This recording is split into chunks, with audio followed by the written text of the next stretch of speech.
Just mic'd up with Mikie Mahtook. Got the boys in. I got Lloyd. We got Mitch. We got Jackie Boyd. He tried to jump up and he might have knocked it in. Good timing. Let's go. What a start to the Monday. I mean, I'm from Lafayette. My boys will come in and say, oh, God. So me and Joe on the ground, I got Joe in the headlock. And he's sitting there, he's punching me in the stomach, like, punching me. Here, is everyone sitting around? Who here thinks Ochiko can practice today after having 5 full beers? And he goes, Chad Jones, right? Chad doing the team 6 minutes. For 7 minutes, right? Chad's like, no, man, I don't think Ochiko can practice today. And I was like, I look back, I'm like, Jesus Christ. I saw you there. You're more fucked up than me. On the spirit plane had some issues, I think. She was sleep farting. you heard her or you just thought it was her? I sat right next to her. I smelled. Whoa. What was that? Good show.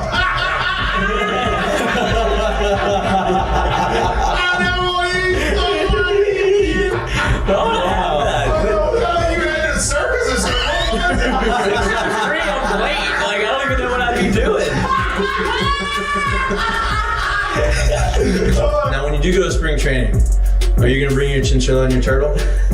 My dad tell you about it? The SEC is, God, they hate fat people. I mean, I get crushed for that. You know what I mean? It's like, come on, man. Hey, just the South, bro. You got a bunch of food down here. Like they should. Players, look at Lloyd. You know what, Lloyd? You're looking for a recruiting coordinator, coach. I'm here. He's like, I'll piss my pants right now. No way. We're wearing gray pants, long gray pants. He goes, I'll piss my pants right now.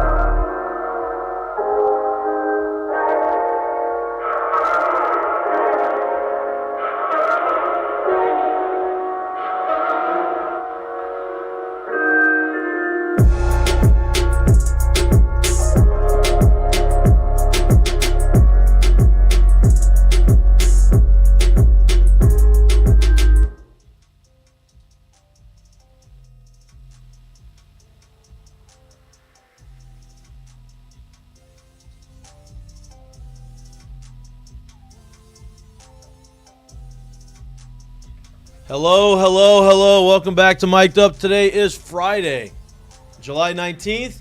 We are live from our home. I don't think it's no longer new. Is it considered new? I don't think it's new. No, but as Our much home as at Indigo Well, we've been Papers. here. Things are still changing rapidly. Oh, listen, we got a big move tomorrow. Tomorrow, We're gonna moving start. day. And look, these are some things that you aren't gonna see, but you're gonna start to see the energy change. You're gonna start to see our studio function a little bit better. You know, it's a work in progress. We're gonna have it rocking and rolling for football season, which is about 5.5 weeks away. Now, about 5.5 weeks away from today. 44 days. 44 days. J.C. Copeland. John Emery. John Emery now. I love that. You like that? John Emery. Torrey Carter. That- Twice as good. You know, not just 4. He's twice as good as 4. That's right. This is my second trip around the sun. Yeah. I'm ready. I'm experienced. Redemption. I'm ready to go. The 4 that you're going to see in the end zone is going to be me, not Harold Perkins now. Or the double 4s that you see in the end zone. C.J. Daniels, also 4. Or C.J. Daniels, yes. But he's number 44. He's back. But we're here on Friday. It's Feel Good Friday, Loosey Goosey Friday. I have a big show for you today. They should have done 8, like all of the Gordon 8s, and if you could get 7, like 88, 8, and then they do a celebration. 888? Yes. Yeah, I don't think that's going to work. There's only one 8 on the team this year. It's Major Burns. Major Burns. No guy on the offense. I checked that the other day, actually. When think, the numbers came out, I was like, there's nobody that's an 8. I think it deserves a year off. I feel like we need to get away from the double numbers, period, but that's just Oh, me too. No doubt. Like, it just confuses the hell out of me. Confused everybody. I mean, everybody thought John Emery came off an ACL magically and scored a touchdown. Yeah. And it was not. It was Harold Perkins, which even was actually crazier. Because, like, you never would have assumed. It never happened. Now, all of a sudden, he scored a touchdown. And it took people a minute to realize, wait a minute, what just happened? Wow, that's pretty cool. We're going to see that more often. You did not. You saw that one time. It was done. But on this beautiful, rainy, but beautiful Friday afternoon. We have some sports to talk about. We also have a special guest coming in studio in about 30 minutes. The one and only Greg Stringfellow, better known as G-String, better known as String, better known as the man. The man. He's been around for a long time, I think since, 1990 or the early 1990s. He's been part of the equipment squad at LSU. He's obviously announced his retirement. He's been through the rotation of shows around here in Baton Rouge. We're going to get him on here and just, we're not on airwaves. We're just on the internet, and so we can get a little bit more behind the scenes and into the weeds. And you don't have to be as careful. Talk stories, have a good time. Looking forward to having him in studio and on the show. Looking forward to the stories.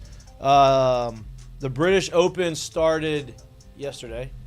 Tiger Woods did not make the cut. Yesterday. Today. He did make the cut going into the weekend. Yes, today. He was 7 over today.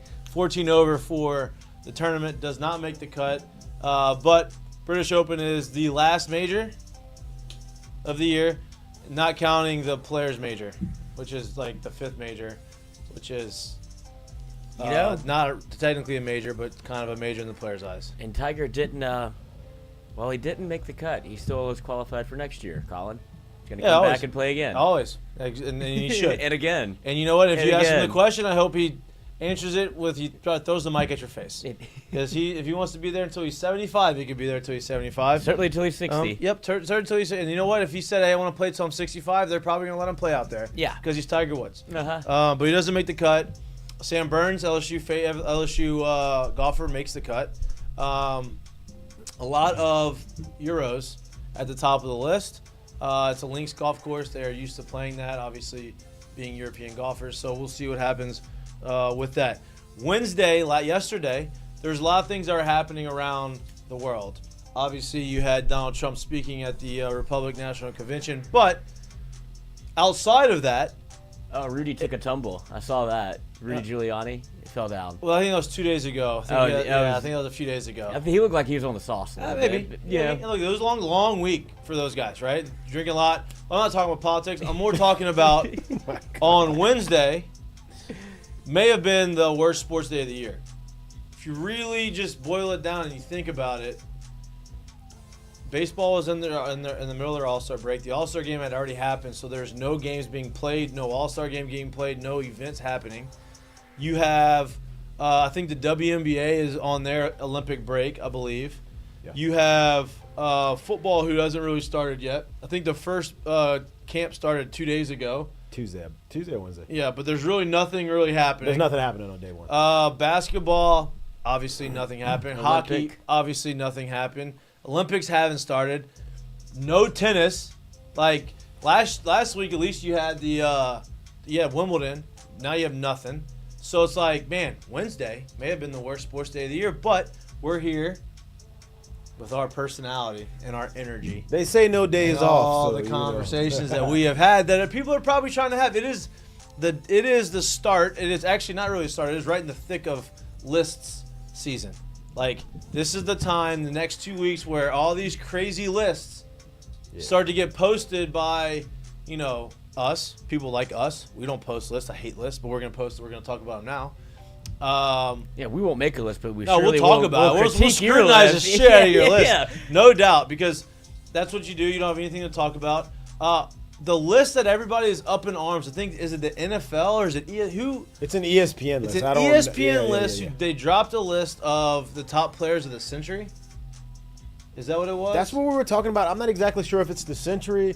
I know it's more than like a 10-year span. Simply whatever list. Yeah. That's the one. The one. The one that McAfee came out. I almost feel like they put it together like that on purpose to just be like, hey, no doubt, have at it because y'all need something. Chum the waters for these freaks. It's the ranking the top 100 professional athletes since 2000. Okay, so last 25 years, 24 years. Wow. I guess that gives it some perspective. Yeah, it does, but still don't like it. It's just, it hadn't gotten a lot of positive feedback, to say the least. Top 5 or, well. Go through the top 5. the top 5 of the top 100 professional the last athletes 25 since years. 2000. Do top 5 and then bottom 5. How about that? Let me see if I can find the actual list. Here we go. Number 1, Michael Phelps, swimming. Number 2, Serena Williams, tennis. Number 3, Lionel Messi. Number 4, LeBron James. And number 5, Tom Brady. I think people, I guess, if you wanted to get salty, it would be Michael Phelps, but he probably the most accomplished Olympian. Yeah, it's hard because He's got 23 gold medals. Exactly. Like I get it, but Yeah, It's not what I wanted to see. but I get it. It's so weird. Look, those things. There's just a no-win situation. Like you're never gonna completely agree on the list, but it gives us a conversation. The other conversation that we have had that just came out. We've been talking about this throughout the course of the last couple weeks. What about American Pharaoh? He won the Triple Crown. But he's not. The athlete. The guy riding him would probably be considered. Oh, that horse Can't would put the run. horse. Yeah. Can't put the horse in there. That's not gonna work.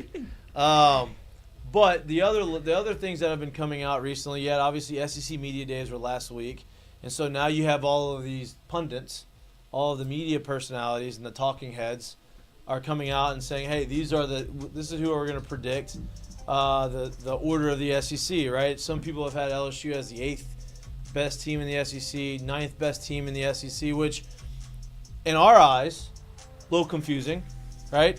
Obviously biased, but a little confusing. I'm not saying they need to be 1 or 2, but an 8, 9, that seems like it's a little bit out of reach, especially if you look at, and you made a great point off air, how many of LSU's players are preseason in the LSEC teams? 9. 9 players. How many wins has LSU had the last 2 years? 10. Under new coaching? 10. So Without the talented roster that they have, without the number 1 offensive line in the country. 8, 9, 10 feels a little low. SEC media, who is probably as in tune with the SEC teams as anyone in the country because that's all they follow, came out with this preseason list, and I think this is the most accurate before the season starts as there is. Diehard LSU fans, super biased LSU fans say, oh, no, Ole Miss, like, no way. Alabama, new coach, no way. Texas, oh, man, this first year in the SEC, they're in a rude awakening. And would can maybe convince them to, like, put LSU up in 2. I think that's a perfect spot. I think that makes the most sense. If you look at the teams above them ranked in that, obviously Georgia is Georgia. Number 1, keep them out there, right? Alabama, they got a new coach, but they brought in a bunch of guys. They have their quarterback back. The coach that they brought in was also in the national championship game the year before. So it's not like they just are starting from scratch. I'm not saying he's going to be as good as Saban. So you just say, okay, give them the benefit of the doubt. Texas coming in with a loaded roster, a lot of money on that roster. That has been a lot of money has been paid to construct that roster. They beat Alabama last year, had a really good run. Feels like they are in a prime position to maybe make a deep playoff run. Fine with that. And then Ole Miss. They bring back everybody pretty much. Their quarterback is super experienced. Their head coach has continued to get better or make them better. And they had a really good transfer portal class. And they got Trey Harris back, who did not go in the draft. So it makes a lot of sense to have them there. And LSU lands at 5, which I think is a really good spot. Those all other 4 teams are playoff caliber teams. yeah, I'd say that spot right there that they landed at is pretty good. Simply because, like, if you look at it and you look at the rest of it, if you put them at home or away this season only, I would say those 5 ahead of them, pretty much vast majority of people would say that they're probably the favorite in that matchup. Obviously, we don't know. We do know they're not going to play them home and away, obviously. But what I'm saying is if you took out basically home field advantage, you just put those teams up there, I would imagine that those teams would be the favored ones in betting eyes over LSU. And I would imagine the rest of it, if you look down, probably the other way around. So that's kind of, another way to look at it as well. But I think that's a good spot, man. Like, you got 9 preseason All-SEC players. You've had 10-plus wins in the last 2 years. This is a third year. I look at them, like I said the other day, I look at them this year kind of how I looked at LSU's baseball team, where there's a lot of talent, there's a lot of unknown, but that's to us. Because not a lot of these guys are super new as well, if that makes any sense. Like, a lot of these guys have been in the program as well. So it's how does it play out on the field this year? I believe that they're going to have a very competitive team. Yep. And I do think if of those 5, there's strong chances they could beat those teams when they play them. Yeah. Very, very strong chance. 100%. And look, they're going to have the chance to play Alabama, and they have a chance to play Ole Miss at home. So two of those five, top four, two of the four that are ahead of them, they're going to get to play them, and they're going to get to play them at home. Potentially, if they make it to the SEC championship game, Georgia. There's no divisions anymore, so it's going to be the top two SEC teams to make it to the SEC championship game, which is going to be a different wrinkle. Going to be interesting to see because there's been times where the top two teams in the SEC have been from the same division. There's been times where that games have been played, if you will, in November. Yeah. Right. And we've been like, oh, well, Yeah. maybe we just go on from here. No doubt. Yeah. No doubt. And there's an avenue where, like, okay, you look at it and say, okay, that makes a lot of sense, and I'm looking forward to it because now LSU, Alabama, whoever it is in the midweek, let's say that is the two best teams in the conference, they lose or they win, and that team that wins makes it to the championship, and the other team who loses may be in a better situation because if you go out there and you lose the SEC championship game, you're probably out. The team that didn't make it is in. Now you don't have that because now if you have a chance to, you do what you need to do after that one game, you're going to get a rematch and figure it out from there. To kind of cap off right here, the Heineken headlines. So we're talking about the baseball draft, the number one overall pick. So every year we talked about how it's structured, right? How they have allotted slots of money for the certain picks, right? So this year the allotted slot or the first overall pick, the money allotted to that pick is $10.5 million, right? If you remember, Paul Skeens set the record last year for I think he signed for like $9 million or just over $9 million, and that's the most ever to sign as a signing bonus in the first overall pick. Well, this year, every year the slot's going to go up a little bit, and this year was 10.5. The number one overall pick. Remember we were talking about that the other day? I was like, no, it's but over 10. The number one overall pick signed for $8.9 million. So $1.5 million less than slot, right? Which that means that money that maybe they allotted for every slot pick is the Indians able to spend it on somewhere else. Now, just because the slot is that's the allotted slot doesn't mean you're going to get that. I think the Indians looked at him and said, okay, like we're not going to pay you more. Like, I think there was a pre-draft deal done. Yeah. I think they made sure. that decision. For We're sure. like, hey, look, we'll take you in the spot if you'll take 8.5. And I'm sure the kid was probably like 8.95. 8.95. Oh yeah, I'll take it. Like I think that happens a lot more than what people think, and sometimes. And we'll see. Maybe someone's gonna get higher. Well, because you got to think too. There's money to be made being a first overall pick that's not given to you by the team. Yep. Right. So you sign that deal, it allows you other endorsements that can push you forward, where you can quote unquote make up for that amount of cash right there. The card deal in itself, number one overall pick, is significant. Right. So you get a lot of money. Just from signing And cards. I'm sure they pitched that to him as well. No doubt. So, the thing that's been kind of interesting with that is because of if you're coming out of college with like NIL, a lot of these guys have had the ability to kind of turn down some of the card money and be able to get a better deal because they're not so desperate to be able to make money immediately. Like that's happened with the NFL. I'd imagine happened some in professional baseball as well, where they would throw you a number and be kind of like the first deal you'd sign because this is easy. And now it's become you have a little bit of money. Well, so you're right. And then there's like two sides of it. Because like say guys like him, where you're at Oregon State, right, and there isn't so much media following it, Right. You sign a card deal. No big deal. That's all great. But now you go and be the first overall pick. I don't care what card company it is. You immediately come in understanding whatever we thought was this value then, it ain't the same now. So Right. that's kind of where that thing goes. But for somebody like him, you got to remember the draft was started on what, Tuesday? If he signed already, I would imagine that there was a pre-draft deal worked in there. yeah, no doubt. This is when Jamarcus, when his contract, whenever it went to, obviously the first overall pick, and then they were 2 weeks into camp, it's like he ain't showed up yet. Yeah, It's no, like, no, it doesn't happen anymore. No. Got to have that ironed out. But if you are the first round pick or the first overall pick, tough to replicate what Skeens has done, as the MLB All-Star Game was up 6% from the year before, and it peaked whenever Skeens pitched, with the biggest market being Pittsburgh. Weird. Good call. Yeah, good move. Good move. You might have the Baton Rouge market in there or the Louisiana market in there too if MLB decided to say, hey, let's get this thing on national TV, all of it, all of this stuff, and really push it out there. Maybe. I'll watch it. Yeah, certainly. I stopped that watching part. it after. Yeah, that's what I'm You saying. know? But for it to peak at that point, I feel like that shows you all that you need to know that we were kind of in the right direction on this thing that everybody wanted to see Skeens pitch. Yeah. And it was pretty obvious that the best spot to put him to pitch was when this thing kicked off. Maybe not 22 minutes into it, or you know what I'm saying? Like, hey, make sure he's scheduled right here. Right. This is when you're going to see him. Right. So, that was pretty good, Bob. But yeah, so you got us today on this beautiful Friday to talk sports, to do what we're doing now. Bullshit. Talk around. Y'all got any plans for the weekend, Lloyd? Be right back here tomorrow Morning. morning. We got some work to do. Little detention. No, not detention. Oh, This that's is what great. they do. You want me to go get donuts and put donuts in here? Yeah. Some coffee and donuts for everybody? Stripper. Well, that's a little aggressive. 9 o'clock 9 a.m. in the morning. 9 They're a.m. just getting off. Yeah, we're going to add some TVs Double in day. here. We're going to put some TVs, some monitors on the walls. Obviously, y'all can't see it. We would love to show them to y'all, but we get in trouble. We have a vision. It's going to start coming into play. Maybe our guest can bring something that fell off the truck a while ago. Well, he's not part of that anymore. Oh, he still knows where the other where the guy. cardboard boxes are.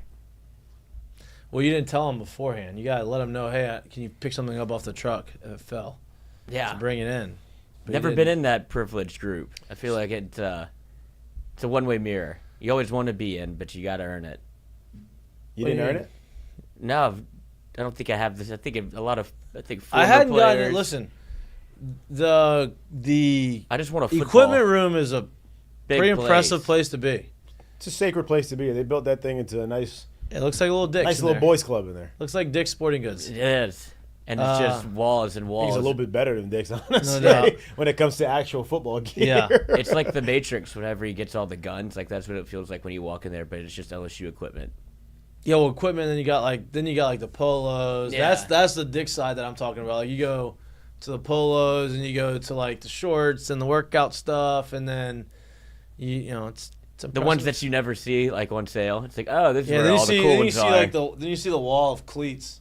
And you have like, damn, we have all of these are available. He's like, well, some of them are, some of them are not. Some of these are older ones that aren't available anymore. They're just there for show. It's a good place. It's a great spot. They're not struggling to get the gear that they need. That's for sure. Yeah, and and a lot of them, like a lot of former players, end up keeping their pads and taking them to the NFL. They're like, y'all did this right. I think you've seen that a lot, right? You Devin see, like White, you see Leonard you Fournette see- for sure. Yep, Leonard Fournette's a big proponent. I think he's come out and said that they're the best pads, and he's comfortable with them. And you can see the purple and gold whenever they get tackled or whatever, which I think is pretty cool. We don't. That's the unique part about football. Is like baseball, you ain't taking. No. You're not using any of that stuff. Football, like you have the pads and like that's, and like baseball, you don't. It's not you can just like football. You get jerseys all the time. Like it's more so in the NFL, but in college, I think they get more jerseys than we do because you always got to replace the jerseys. The jersey got to be clean. If you got a rip in it, you ain't using that same jersey, right? So like, they have more of the jerseys to give away. They have more of the jerseys to like jersey swap. The jersey swap just now starting to become a thing in baseball. So that's Yeah, my because biggest they're all regret. trying to get rid of these shitty ones that they got from Fanatics. That's my biggest Did you regret. see Michael Rubin throw a Michael baseball? Rubin is not very athletic, huh? No, buddy. Was that not your mistake of the day? I have another one, but Okay. this is unbelievable. Like, he has to know that he can't throw a baseball, right? You can't. So get why this would you far. throw it? Why right? would Like, you throw it? Yeah. But it is an unbelievable visual of somebody that is a multi. Would you? I guess that's the price you pay for being a billionaire. It's But like that I guy never built re- it. Hey, he built Yeah. his career doing something different. He didn't He build didn't it throwing need to have to baseball. do this. But it is a look. I'll see if I can bring it up. It's not great. He did it twice. Yeah, it's like the first one was a mistake when it clearly wasn't. It's on Twitter. Continue talking about. He yourself missed. up there. He missed both directions too. Yeah, it was like 250-cent pitches. He I say, okay, I'll make the adjustment. At least he made the adjustment. He didn't throw the same pitch in the same spot. It was just equally as bad misses, just on two sides of the plate, basically. Here it is. But yeah, like I said, if you're this far in your life, you're like, all right, today's the day. I'm gonna pick up the baseball. That's not that one. There it is. Okay, so he just held on to that a little too much, 48 miles an hour. And then, So 39. opposite ends. A little held on too much. Boom. Okay. And Okay. then up and out. And okay. I'll go back to my $1 billion party. Never mind. Yeah, let me go. I'm a billionaire. I'm fine with it. It's fine. You should get some tips next time he's there and ask the boys, hey, what do I need to fix? What do I need to get better? Because this ain't what it's supposed to look like. I can't have a camera on me doing this again next time. Yeah, and look, you know what? Maybe respect to him that like he said, screw it. I don't care how bad I'm gonna look. I know I'm not gonna look good to it. I'm just gonna do it. I definitely feel like he already knew it wasn't gonna look good. But we're saying next time he throws that party, Yeah, be get ready. you some tips, though. Yeah, be ready. When you get the drink in there, get you some tips because you could use a little bit of it. And we're at like the point of like if football season was a day, this is like the 5 o'clock, 5:30 a.m. wake up call. The sun's not even peaked yet, but like you're up, getting some coffee in you or something. Like that's pretty much where you're at this point. Bear with our makeshift studio for now. It's gonna be way better in about 2 weeks. Oh yeah, there we go. There. We just need a little See? lipstick on this pig. Yeah, you come in. Yeah. Come in. Come on. Come in. There he is. You're good. So, Coachy, how you doing? Good to see you. Good to see you. What's up, dude? Good to see you. Yeah, You just pop in there, get comfortable. You got the Phil's cup. Just coming from I Phil's. had a meeting over there. So Yep, there you go. It's a nice place to have a meeting. There you I go. like meeting it. spot. Yeah. Great Put meeting that spot. up in the grill, however you feel comfortable. Let's see if we can get this thing going. Like he's a vet. He knows what he's doing. He knows what he's He knows doing. exactly- and if First you- time. Yeah, there you go. Perfect. In studio for the first In time. studio for nice. the first time. He said he likes our studio. We're working on it. Love the We're studio. getting it better. It's going to be Friday. I mean, tomorrow. Today's Friday. Today's tomorrow, Yeah. The wires are going to be different. Ladders are going to be out. TVs are going to be on the wall. So it's, Nice. piece by piece. Football season, obviously, it's, opening is day of awesome. football season. We got to be ready to go. It's good to see the setup, just in case I ever wanted to do one of these. Now at least I know what you need. Oh, yeah. Yeah, we got plenty of. We got more than what we need. Yeah, you Yeah, can it looks come back that way. anytime you want to see when it's actually really set up. We're getting someone that has a lot more expertise than us. Help us do it at Outsource. a, economical cost. Yes, that's That's good. that's the good. important side. That's the important part. Yeah. But thanks for joining us, man. We try to get you on. I'm glad we were able. I know you've Awesome. been making a little The car wash. car wash. Yeah, well, a little bit of a Baton Rouge car wash. Yeah. I haven't done a ton of things, but, I did one this morning and happy Yep. to come in and see you guys and try to catch up and talk about things. Absolutely, man. Congratulations on a great career. We're Thanks. trying to. You started in. When was your first year here? I started as a student in 1991. 1991. So you said 90. I was like, Yeah. I know it's not 90, but I knew it was like right 1991 was 91. I started as a student. So, No, that's a long time. thanks. That's a long. But that's a good thing. Like compliment. You don't. It is a compliment because you don't have a lot of guys, at least in the sports world, that, especially nowadays, that have that longevity and have that experience. And Yeah, it goes to. It's a credit to you saying this is where I want to be. I'm happy here and continue to grow and, be the guy that everybody loved and adored and wanted to be around. And so, Well, especially, congratulations. I say especially too, because when a brand like LSU grows the way it has since the 90s until now, you bring in big names. You were able to be here through multiple regimes, and being here through multiple regimes is hard because, dude, they all want to bring in their own people, and it literally people don't times. understand. It usually goes top to bottom of it. They want all their own people, or as many of them that's going to come with them. You being here for as long, it speaks to the person that you are, and it speaks to the job that you've done too. And I appreciate that. I think that there's a lot to be said about our support staff as a whole. I think that one of the things that most of the coaches, when they came in and they found that all of us cared about it, and all of us tried to make it great for the team and the coaches and whoever the coach was. And that was one of the benefits of it. And so that's one of the reasons we all had longevity in it. Doug Oquin's been there, basically on staff a year longer than me. I think about a year longer than I have. I was a student when he came on staff, and then I graduated.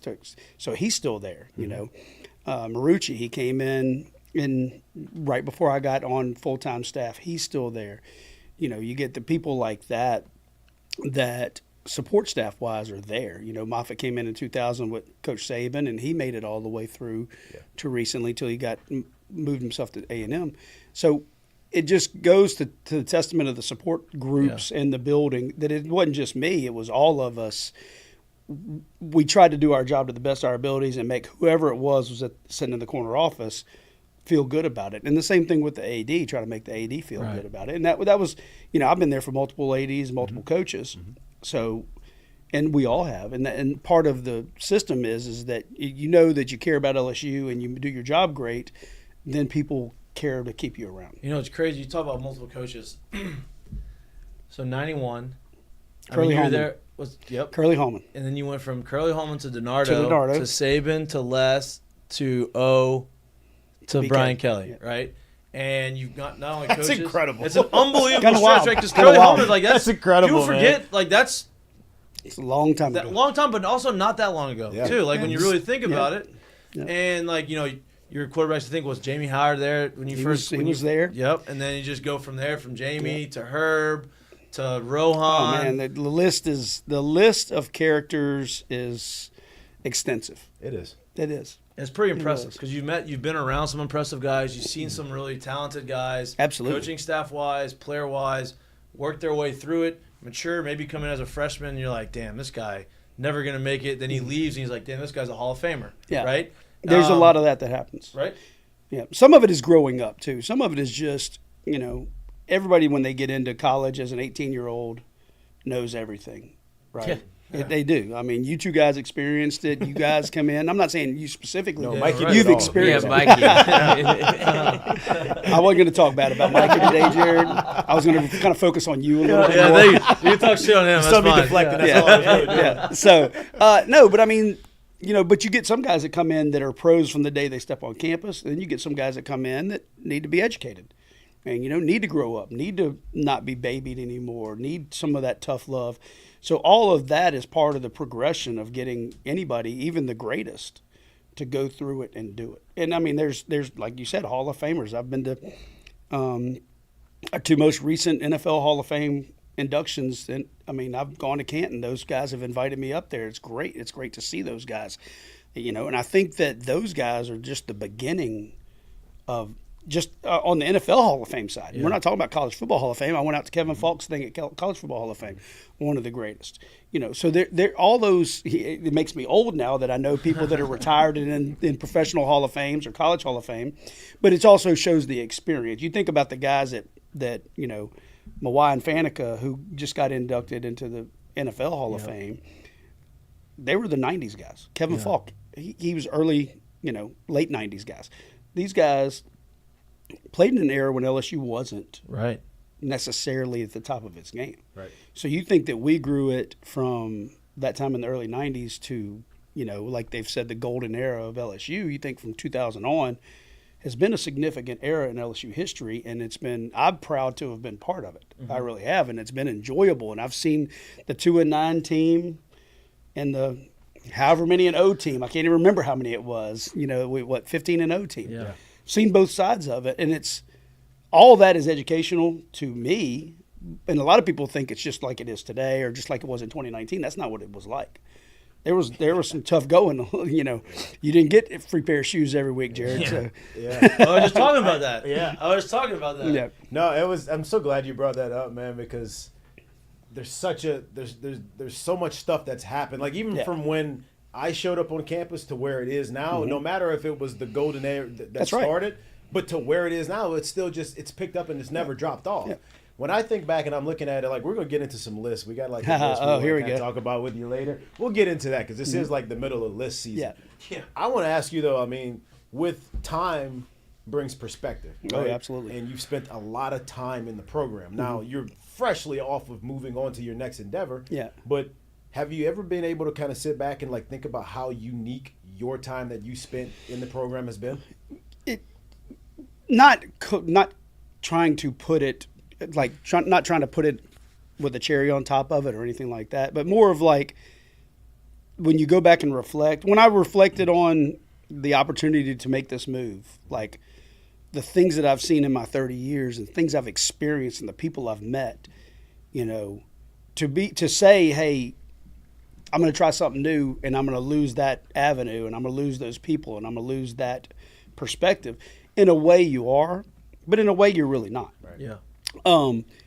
Because everybody's job runs into new people. I mean, you started a new job recently. You're meeting all kind of new people now in your industry, and it's the same thing for you. And it's just, if you sit still and don't think about where you've been and where you can go, if you just stay in that little groove right there, sometimes that groove starts to flatten out and you just start sliding all over the place.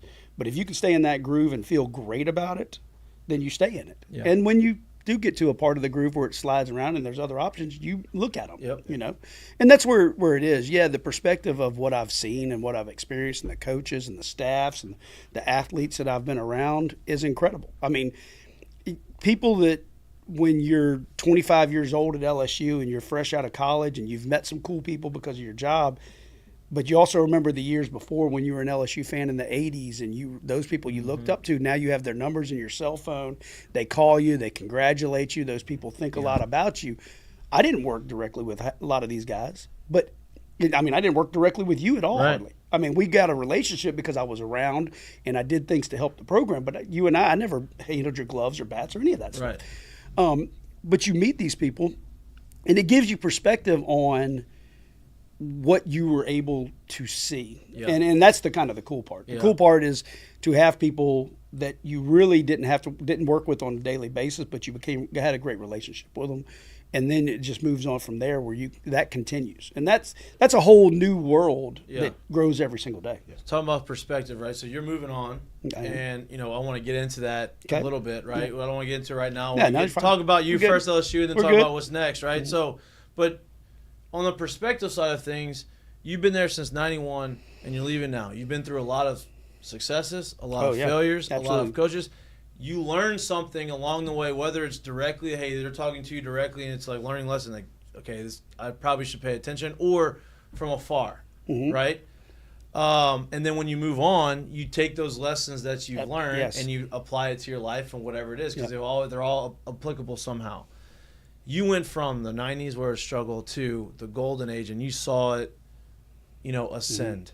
What do you think the biggest difference was from your perspective of, okay, the 90s, obviously talent, all that stuff, but there's always been talented players come through LSU. But the difference was who was running the talent, how are they getting them to buy in? What do you think the biggest difference was from, let's say, 94 to 2024? Like you said, you guys have both experienced having coaches that treat people differently and have different perspectives on how to do things. Most players and don't get that transitional to see other sides of it. They you're here for 4 years or 5 years. Typically, unless you're in those transitional periods, you have the same guys coaching you at all the times. Some of the guys you like, some of them you don't, right? And if you get around enough to see transition 7 times and see leadership styles change 7 times, you can see, you pick things up from all of them. Yeah, I would say that. There are things that I know in my daily life are DiNardo-isms, things that you picked up from DiNardo that you just can't let go of. Like what? He was adamant about things that you put on paper being correct. Like things needed to line up. Things needed to look organized. They needed to be phonetically correct. Those things were very important to him. Okay. And so when you handed a player a piece of paper, you didn't want the schedule to look all over. There were times weren't lined up. So it makes me now when I do an itinerary or something, or I do anything I'm writing, a schedule, it makes you look at how the alignment, it'll drive me nuts. It's etched in you now. It'll drive me nuts that things aren't aligned on a piece of paper. Right. And I mean, it's just a cool thing. Yeah. DiNardo was big on time. He said if you were 5 minutes early, you were 10 minutes late. Be early for meetings. And he would set all the clocks in the building a certain way so that the team would understand that was the time he's working on. Yeah. Right? So that's the thing. Nick, I think the thing about Nick is he was just very structured. Yeah. I mean, to a fault. People interpret it a lot of different ways. Some people think it's torture. Some people think it was just discipline.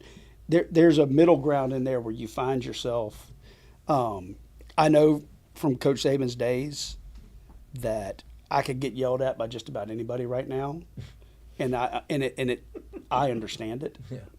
And sometimes I find myself doing the same thing. Right. When you get on somebody about something, you find yourself doing the same thing. But he could communicate a point more aggressively than anyone you would ever I never felt like I was bodily threatened. Yeah. But you would understand right off the bat where he was coming from.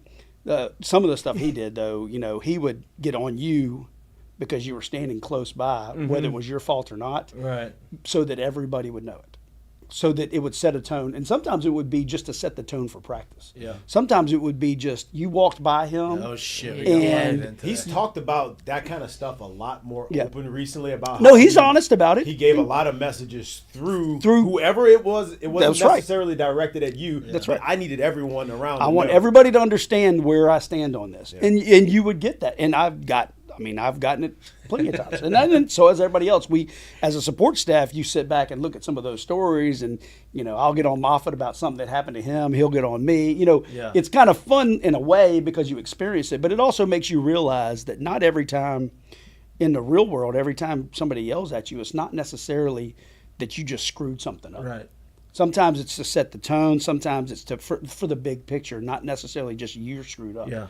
Because I feel like a lot of times, and I saw this throughout the history of this, a lot of times when things would go wrong, the way to correct it is to let everybody know what was going on and whether it was your fault or not. And I never took anything personal because I tell you when I would feel really bad is if it was my fault. Yeah. Like otherwise I was just getting yelled at. Yeah, I was just setting the tone for the team. Another day. Yeah, it's just another day. That's right. You woke up, it's another day. But when I did something wrong, that's when it affected me. Yeah. And that's when you change the way you do things because you're like, oh God, I did that wrong. Mm-hmm. So, and that's really my first experience of it was with him. But there was more. Every coach has done that. Yeah. Yeah. There's no coach that doesn't do that. Yeah. In a lot of ways. Yeah. So. I'm glad. So, like, when you bring up Moffitt and you bring up Saban, obviously, I played under Moffitt. I know how he is. I was recruited under Saban. I never actually made it on campus while he was still here. But they basically came here together. They're intertwined in the kind of people they are. And I would say that was really the start of, like, the uptick of the program. Was. What was it like in those two guys and how they ran stuff and how they do things? Like, what did they set here that stood here and still stands here today? Well, I think that Nick is the one who set the tone. Mm-hmm. I think Coach Moffitt had the experience and the knowledge of how to do strength and conditioning. I think he and I don't know him in his career before 2000. I know where he was, Tennessee's and Miami's. I think that Coach Saban allowed him to be the disciplinarian he needed to be and to be as hard as possible when he needed to be hard. And I don't think Nick looked down on that. I think Nick actually expected Coach Moffitt to be the enforcer. And I think Moffitt was very good at that. And moving from him to Les, I think Les is just like, heck yeah, man. I can. More of it. Hey, if this guy's good, he's won a championship at two different places, or they've played and won one at LSU. He understands the skill level he has is great. He understands how to coach guys and get them right. But like he also, I don't have to be the bad guy at all times. This guy is my bad guy. He's my enforcer. Yeah. And I think that's a lot of what Coach Moffitt did and set the tone with guys. He would, he would de-recruit. He would do things that you can't even do today. Yeah. I mean, half that stuff you can't do today. So, A&M, get ready. Now, obviously, you've said like you've been around for a long time and you've seen the ups and downs. Was there ever a moment or multiple moments whenever you knew like this is how championships are won? Like get that feeling in like the middle of the year and the preseason, like yeah, this team could be special. Yeah, and I think I talked about it a little bit this morning, but the like in the middle of 2019, 19 is different. Right, 19 is different. But also you in could 2020, tell, were you like, oh, buddy, this is polar opposite? Yeah. 2020 was an anomaly because of everything COVID was happening, and everything. Yeah. It was unfair. 2020 was unfair to LSU. I will say that. It was unfair to Coach O. It was unfair to a lot of things because of having to shut everything down. We didn't get to celebrate the championship. You think about it, you celebrate a national championship for the year. A year. Yeah, right. For a year. We celebrated the national championship for a couple of weeks. Right. And then the world, I'm glad we went to the White House when we did because we would have never done it. Yeah. I'm glad we had the parade when we did because we'd have waited till the spring. It didn't exist. Yeah. So we were excited. 2019 was a whirlwind. I still think back on it today. And I tell this story and the people that were involved that day, we went that season just, playoff, SC championship game, playoff, New Orleans for the championship. It aligned perfectly with Atlanta, New Orleans, where it was for my group, it was easier Yeah. because I didn't have to go to LA and Miami, to do all this. So it was very fortunate for us. It was the stars really did align. I think early in the season we knew we were good. I think we did know that. I think we all felt it, but you don't talk about that. Yeah. When you have a great team, you're like, oh, we're great. No, you don't say that. Right. You just say, hey, we keep working, we're going to get there. And that's true. That's how Joe's mentality was. That's how Coach O's mentality. That's how everybody in the businesses, in the buildings mentality was. We're not that good. There's teams out here that are a lot better than us. And, when you go through preseason practice and the offense kicks the crap out of the defense a bunch of times, it creates a little riff. And then when the defense starts to, there's always this wave that goes in every preseason. You see it where, you start off and the offense knows what they're doing. The defense is reacting. The coaches are kind of playing that game where then the defense, have a week of defense coming in and kicking the offense. But, at this point in time, the butt kickings were like per period. Like you may do the same period twice in practice at the beginning and the end, and the offense may win the first half and the defense may win the second half. You would see things like that, and you'd be like, well, are we that screwed up? Right. Yeah. Like, we got a bunch of good players. Are we screwed up? Are we terrible? Yeah. And what it would be is you'd see the coaches making adjustments to what they're doing during practice, and you're like, oh, man. After it happens a few days, you're like, okay, all right, we got something here. That's fine. So, I think that going to Texas and overcoming what we overcame and showing the skill level of some of those kids was probably where the people inside the building were like, all right, let's keep our options open. Let's do the things we need to do. Let's focus in on what your job is to make sure you're not part of the problem. And everybody kind of turned it up a little bit where, we're going to be better in the equipment room. We're going to be better at making practice organized. Everybody became better at what they did throughout the season. And I think that you could feel that. I think 2003 was unbelievable, but you didn't know, like at the end of the season, we're like, carpet ride. Yeah, at the end of the season, we're like, we're doing what? Yeah. Like this never happened before. happened. I've been here, this many years, 10 years, and this has never happened, right? So that's a great experience. But I mean, most of the time, you don't just know. Right. You don't just. If you say yeah. that you know preseason, you are making things up. And I build on what you said too, because you obviously were part of this one too. You talk about 2003, you talk about 2007, where I would say when I came here in 2006, before this 19 team, the 2006 team. Five is the team. Well, that was my that one question. too. But my freshman year, you saw the 16. I'm like, good God, we had dudes running all around. That was just unbelievable. And that was gonna be my question, right? So before we go, because I want to talk about it now, but you've been a part of 3 national championship teams and a 4th national championship game, right? Those teams obviously were always all great. Yeah. But there's been a ton of teams that were not. So, my question to you is, what's the best team you've been around that he says, when you know, that you're like, damn, this team is the most talented team that never won? 5 team is great. I mean, it really is. If you go back and look, and I said it this morning, the 5 team is kind of like how COVID screwed the 20 team. The hurricane season, we were exhausted. Yeah. We got to Atlanta, it was like, man, we played every week. There was no break. We're Baton Rouge is overwhelmed with people. The kids got families living in their houses with them. There's people living in football ops. The Saints are in town. Like you got the Saints you got to deal with every week.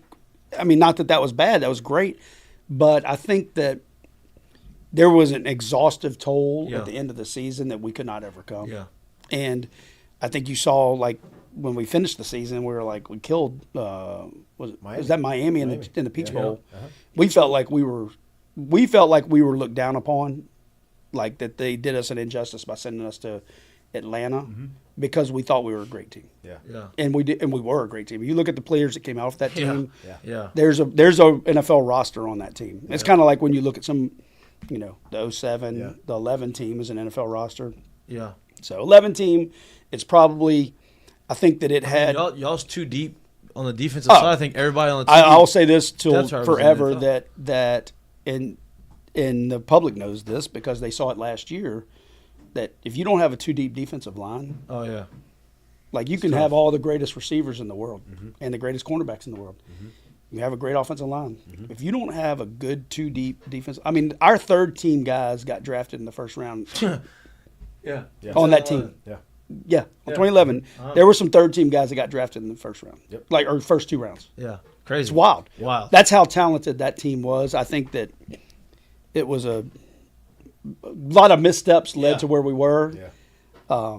I think we should have just killed everybody, but that last game got us. So before I even ask you about like this year too, because I kind of want to get your idea of what's going to happen this year or where you think things are this year, but to expound on that point, that 5 season, that team was incredible. The 6th season, that team was incredible. Yeah. Right? And I can remember getting to the end of the year. It's the first time I've ever felt like this, and it was probably the only time like throughout the season or throughout my entire time playing there where we felt like we were going into what was supposed to be a big game.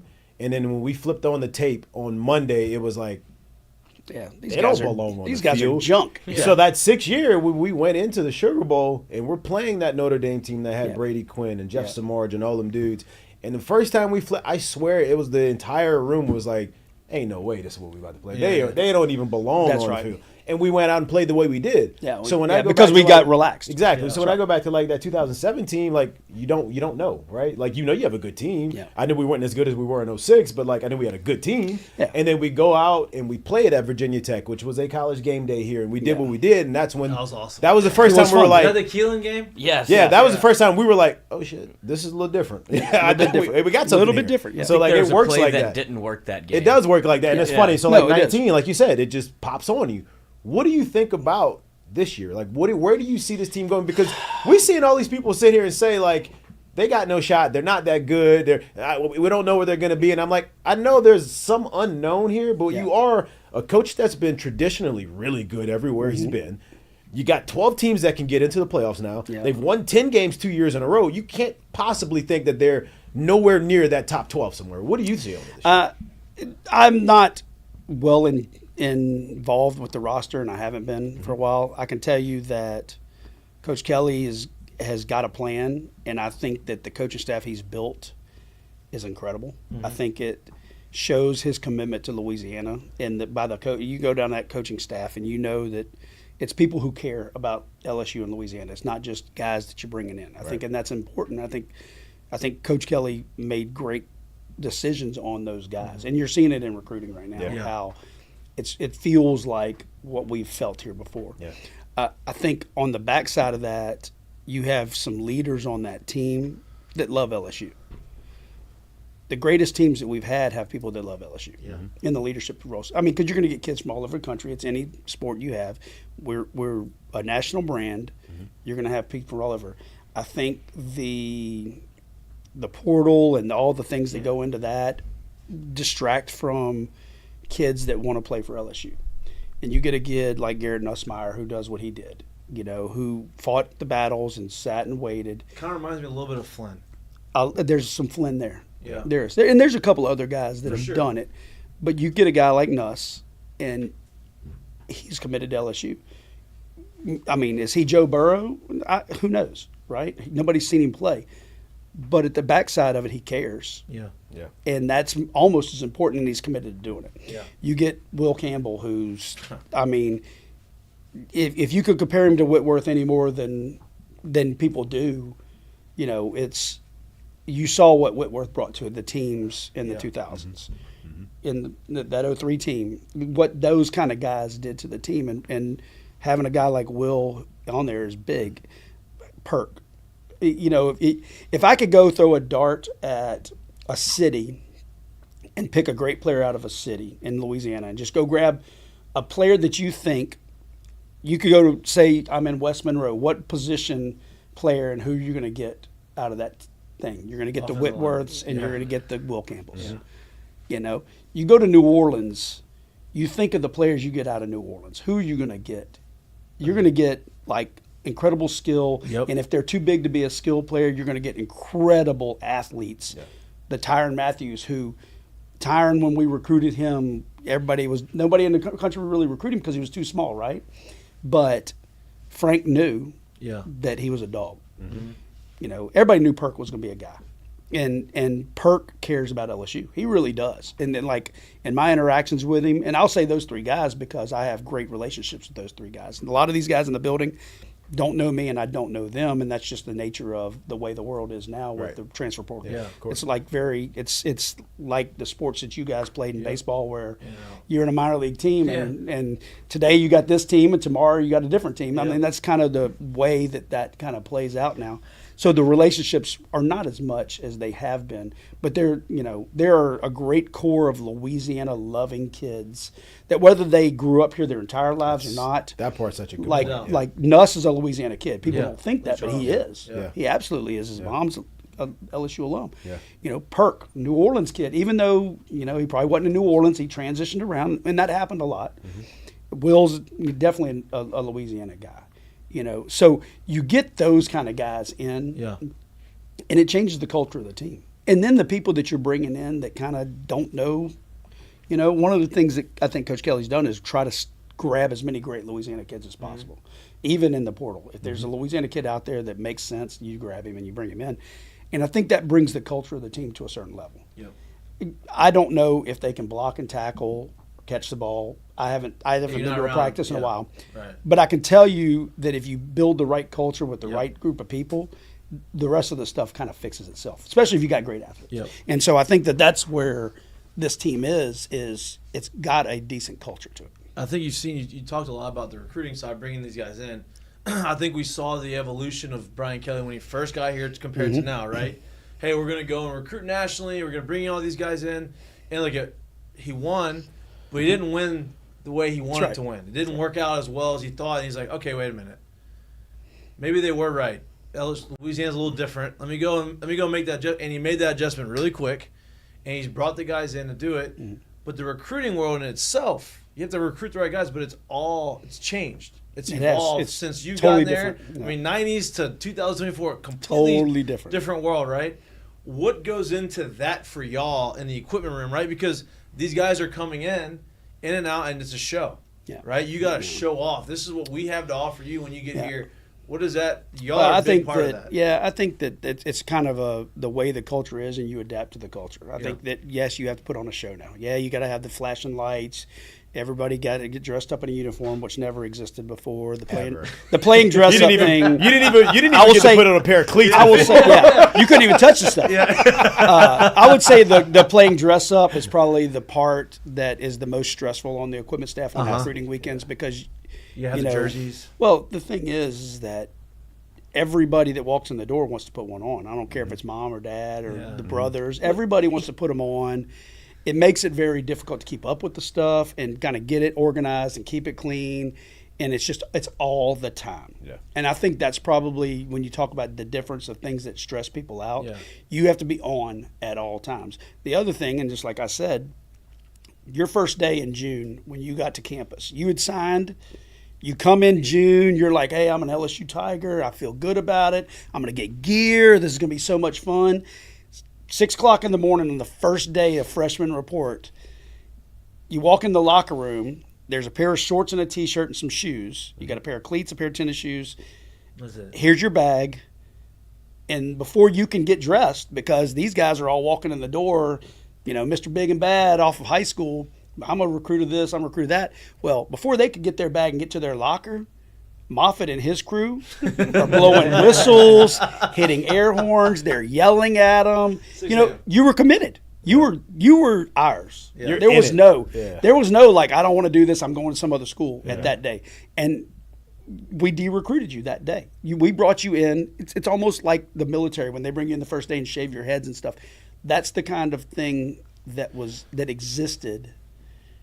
And maybe I'm overplaying it a little bit. I don't know. Jared may not have had that same experience. He probably was there 15 minutes early instead of 10. Yeah. But all the guys coming in, Mr. Big and Bad, that first morning, 6 a.m., and you got to go out there and you got to work out with your freshman class, and there's a mental challenge that morning to you to let you know where you are. And that by the end of that day, you're exhausted, because I think you work out in the morning, you can't run till the afternoon. There was all kind of stuff, but it's just one of those things. You wake up and you're like, hey, you know who I am? I'm going to show up 3 minutes early. I'm going to get my stuff. I'll be there on time. And you get there 3 minutes early, and everybody's on the field but you. That's the worst feeling. You're like, oh my gosh, I was supposed to be here 20 minutes ago. I thought y'all said it started at 6, not 5:30. You know, that kind of thing. And I think that de-recruiting process built some character in everybody. It does. It builds you, makes you think like, okay, his life's not just be given to me here. That's probably something that's lost in the new environment. I think that because now you get upset at somebody, and they're like, they're on the phone, and you know, there's on the little round thing with the light that goes up in there, and poof, they're gone. Right.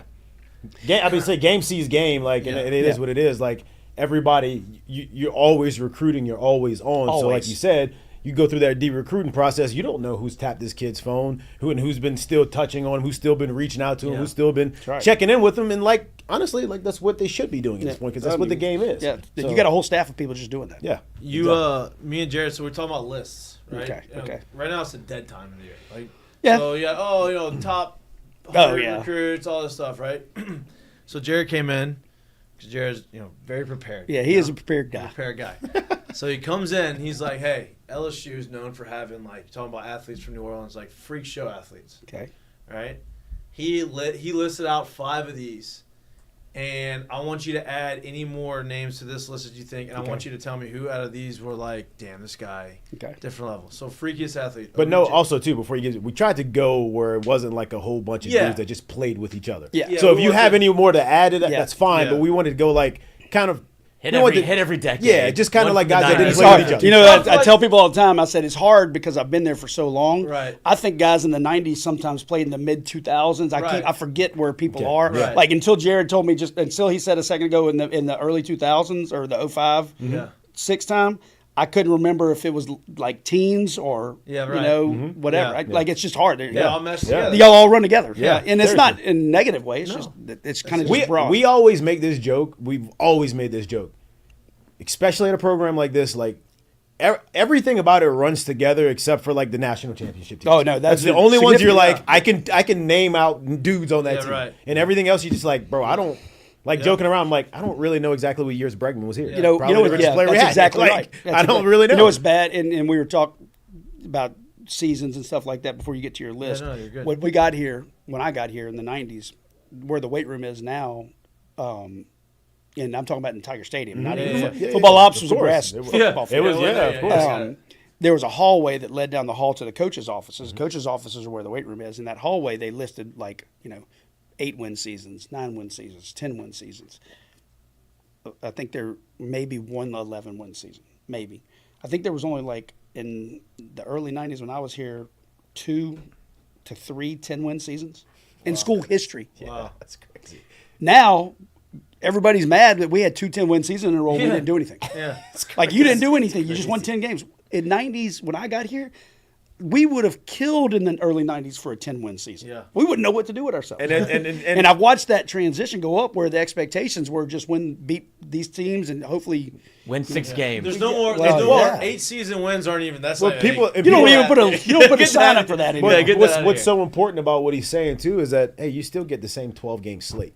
Yeah, like, it's not like we're sitting here saying at that point they were playing 8 games. Yeah, they weren't playing 8 games back then. No, it was still the same 12-game slate. Yeah. So it's just interesting leading into your list about decades and 100%. Yeah, because I remember it going from like the late '90s for me when if you saw the 25 next to LSU's name, if you see him like cracking the top 25, you were like, oh, we're ranked. Like, watch out. Yeah. Well, that's especially after '99, right? DeNardo when he got fired, and they're 2-8, and they go play Arkansas, and they beat the brakes off of Arkansas. Yeah, was it Robinson, number 4? He's a wide receiver. Reggie. Mm-hmm. Yep, and like he goes off. They have all these things, and you're like, damn, 3-8. And then Saban comes in first year, SEC.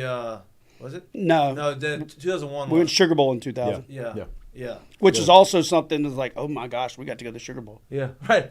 Like, what are we doing? We got to go to the Sugar Bowl. And now it's like. Yeah, I would still like to go to the Sugar Bowl every single year. It's just hard.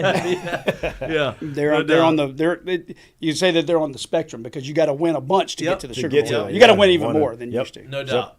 All right, here's the 5 guys we talked about. Now obviously there's way more. Right, OBJ is one. Okay. LaRon. This is freak athlete. Just freak athlete. Just straight up freak athlete. Okay. Yeah. OBJ, LaRon. Okay. Xavier Carter. Okay. Pat P. Okay. and Fournette.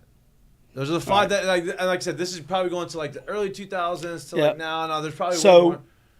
And look, there may be someone that you're like, damn, this guy was on these teams. I would say the thing about Xavier Carter, if there was somebody on the list, I think just because he's an Olympian and track guy, he was a great track guy. Freak athlete, I'm not sure if I'd have put him into that mode. I think that there are others out there that are freak athletes that have come along. I mean, you got to have. Because I'm not saying the name comes to your head right now. Yeah, I mean, you got to have Jefferson and Jamar. Yeah. They would bump Zay out in a heartbeat. Not that Zay was bad. I'm not saying that. Right. I'm just saying, like, when you talk about real freaks, that guy is super fast. Chris Cummings was also super fast and a track guy. Benny, super fast and a track guy. Him and Zay were here together. Those receivers, as great as they were in those 2000s, probably the OBJ Jarvis combination, the Jetson and Jamar combination, those combinations probably exceed that. Yeah. The Benny Xavier. Early's pretty athletic. We talked about Early Doucette, crazy. Well, Reggie Robinson, crazy. Skylar Green, crazy. And the reason why those were on there, or reason why that name's on there, in my opinion, is because so now when I start thinking about the Jeffersons and the Jamars and those guys, I start thinking about there's more skill that was already in it. But if I said he walked through the door and you saw him run or you saw him do anything, and you said, well, that's an absolute freak. Yeah, I guess you could throw Chad in there too. Chad was an absolute freak. Chad's definitely in there. I honestly think Tyron was an absolute freak. Yeah. He came in when we were like this little short dude, and the first day he walks in and the get off the bus first test for freak athletes, Daniil Hunter, go people like that, like. And then Daniil Hunter's a great athlete too. But people, if you see him when they walk off the bus the first time, you want to go like, okay, that dude's a freak. Yep. It's different than like when they go run their first route with no pads on versus with pads on and things like that. So the list can get skewed in a lot of different ways. Of course. I mean, Glenn Dorsey, you'll never look at him getting off the bus and be like, guy can do it. Yeah. You're going to pick a guy. Kyle Williams probably the same way. Well, no, Kyle Williams, and I mean, I'm close with Kyle, so I can make fun of him all I want. But no, you're not picking Kyle Williams as your model to get off the bus Great first. golfer. But you will pick Kyle Williams when you get in a fight. Yeah. You know, you get into a little hand-to-hand with somebody, Kyle Williams is going to be a guy that you want with you. So everybody has kind of their limits. Odell, I mean, he was a freak. He was a freak. There's no doubt. He still is. Yeah. He can still do it. Well, and the crazy thing about Odell, I tell a story all the time, right? Odell, you can put him on in any sport. Oh, he threw out the first pitch at a baseball game after he got drafted, and he threw 88 miles an hour for a strike. He's a freak. This guy is just, he's a freak. I would say, insane. You got Leonard on there, and I love Leonard. I talk to him constantly. I think for his size, he was a freak, but Cecil Collins would be a guy that you never saw him finish his potential. Yeah. But what people did see of him was incredible. Yeah. Kevin Falks. Yeah, I mean, Kevin Falk. Yeah. Favorite guy ever. I talked to him today. He's one of those. He's one of those early '90s guys that you talk about, or mid '90s guys you talk about, and you're like, well, they weren't successful yet. Faneca blocked for him. Right. And Kevin was the running back. Yeah. He's in the, he'll be in the Patriots Ring of Honor. Yep. College Football Hall of Fame, our basically ring of great players, which is still a point of contention to me is how that LSU ring. You go a list like that. Where's the LSU Ring of Honor at? Right. It's Coach Kelly and I have had some discussions about it, and he is really committed to trying to do that, getting the right people on that list. Perfect. And I've talked to him. I talked to Verge is involved in it. Today's Verge's birthday. Happy birthday! I talked to him earlier today. Yeah. So there's a commitment that Coach Kelly's really forcing to get this Ring of Honor up to date, and it's going to take a lot. He and I have talked about it. Baseball's the same way, to be honest with you. No doubt. Baseball's the same way. But this is the thing. This is the problem, and we've had since 2000. Both sports have been great. 90s really. Yeah, 90s. Both sports have been great. Yeah. So you got these great players that have come through. Many. Character, great player, great championship teams. What are the distinctive qualities to put you in the Ring of Honor? Right. Tell me what they are. In baseball, do you have to win a national championship? I mean, did Ben McDonald ever win a national championship? That's so hard. I'm going to say that's so hard. And I talked to Ben this past week. what are the statistics to make you a great player? Who's your Ring of Honor players at LSU? For what? Going back to the last one we put in was what Casanova. I'll So be that's honest 70s. with you. I'll be honest with you. Obviously, like I think you also have to be somewhat of a model, not somewhat, a model citizen off the field. I think that's huge. It's important. But I also do think, outside of just your sheer numbers, I do think your influence I agree with on that. the program, people's view of the program and how it's going, I think that should be a huge part of the Ring of Absolutely. Honor. Impact during and after, Yeah. too. Because you got sometimes you have guys that come in for 1 year and maybe it says all SEC. But if it's just one time, you sit here and say, oh, he Yeah. don't belong. But I have this- for sure if he's here that year, it's not the same. I'll tell you who I have this conversation with regularly. Not say regularly, every so often, is Ryan Clark. Yeah. Ryan Clark, his LSU career was not well decorated. Right. He was a great player. He's one of Nick's guys. Like honestly, he and Nick he would get me yelled at more by Nick than anybody, and he still laughs about it to this day. And that class that he had, I mean, there were a bunch of clowns in there. There were a lot of great players, and they were fun. But you go walk around football ops, and Ryan's pictures limited Right. because when we did the graphics and stuff like that, there was certain things, certain levels you had to get on a wall. Right. And we've had this discussion, and Ryan and I have talked about it many times. Does he deserve to be on the wall of history wall at LSU? Well, Ryan, his professional career, I mean, has been exceptional considering where he started from. Yeah. Right. Like Right. Ryan, he didn't he was an undrafted free agent. And he would tell you the same thing. Yeah. Oh no, he knows. Well, and He here's- knows. He's very honest about it, but he still gets on me about not Yeah. having his picture on Right. the wall. Yeah, of course. But if you go to certain areas where the NFL stuff is, he's all over it. He's all over Right. it. Yeah. So there are guys to be in the Ring of Honor at LSU. Kevin Mawai, he's a Pro Football Hall of Famer. He was a center at LSU during a time that we were not good at all. Didn't get the All-Americans and Right. all these other accolades that he probably deserved. Yeah. Does he deserve to be in the Ring of Honor? I mean, Right, that's where do you go? Well, then you go the Best other player way. on the worst then you go team. Then you go The the other worst way. era. Yeah. Right? Like, Flynn played 1 year, won a national championship, right? I'm not But saying I'm he not deserves saying to be he's on the it. guy. Huh? I mean, to me, my list. I'm not saying he should be on it, but I'm just saying that's another argument of like, Yeah. It's a- hey, it's- hey, like, do, the do you have water's to win murky. national championships or not? It's Yeah. just there's a lot so of there's conversation. there's I'm some not saying he guys should. in the '80s that should absolutely be on the list. Hodgson. I mean, you got to consider him. Yep. 4-year starter. Yeah. For your starter, he was all SEC. See 4 times. I mean, you got to consider it. Yeah. He's not in the College Football Hall of Fame, which is kind of a level. Yes. If you go back and look at it, that's a level of Right. If you go through stipulations of guys to get in. So then, if you go back, if you just limit it to our College Football Hall of Fame players, who are they? Who is not in Tiger Stadium that's in the College Football Hall of Fame? I don't even know who is it. Charles Alexander, Yep. kind of good. Yeah, pretty good. Yeah. Who could also be on your list of freaks. Yep. I mean, you think Kevin Falk, guy named Dorsey. Not bad. I mean, he's the only most decorated defensive player. The most. I don't. People forget that. Marcus history. Spears. Spears is not as decorated, but I mean, he's had two had good. NFL. He added a lot to the program too. Yeah. Like you were saying. Yeah. So the list is expansive. Yeah. And that's before you get to Joe. Right. 2 years. Yeah. But I mean, national championship, Hall of Famer. I mean, Heisman won Trophy winner. everything. Won everything. Yeah, Exactly. just Culture changer. culture Yeah. changer. Then, I mean, we got another Heisman And Trophy. Jaden. That Right. I mean, obviously you can't just throw him up there right this second. No, right. There's a 100%. process to it, and 100%. really, everybody's like, well, he didn't win a national championship. Where does he go? Like, okay, somebody make me the list of stipulations. Yeah, and right. let's go That's there. right. crazy. That's the criteria. Can't be that. For me, when you talk about national championship, it just can't be A end limiting all, be all, factor. Yeah, no, because when Not we're a giving limiting. out individual Yeah. awards, the national championship's won by a team. I don't That's care right. how good one There's individual no is. So question. that can't be what keeps you out of getting There's an no question. individual And that award. shouldn't be the reason why you get it either. No, Right? Yeah. Like, that was the reason I brought Flynn up. Like, I love Matt. I think Yeah. you did great. But, like, you played a year, you won a national championship. That doesn't automatically put you in the not Ring not of at Honor. all. Just winning a championship shouldn't keep you out or put you in. That's right.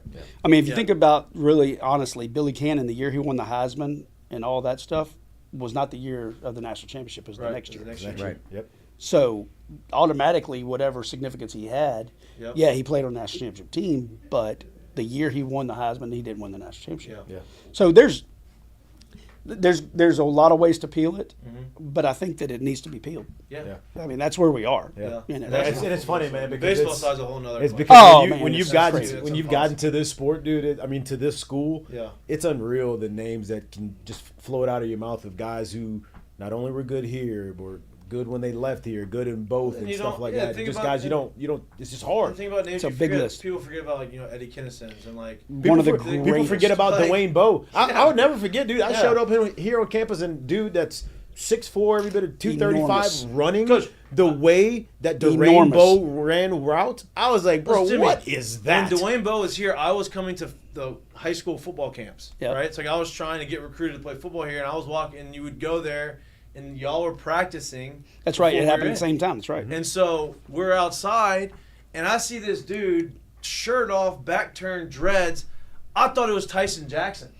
Also, a freak athlete. Also Also a a freak freak athlete. athlete. I was 100%. like, oh my God. And he turned around, I'm like, oh my God, it's Dwayne Bowe's a wide receiver. He looks like a defensive end. Yeah. That's when you go like, I have no chance. I was like, thank God I'm a I'm- quarterback, and I'm Hey, like, first time I saw it- Jared's over there like, no, I don't know about this. First time I saw it, I strapped it up, and he's out here running this route. So I'm like, so we definitely play a different type of game. I don't know if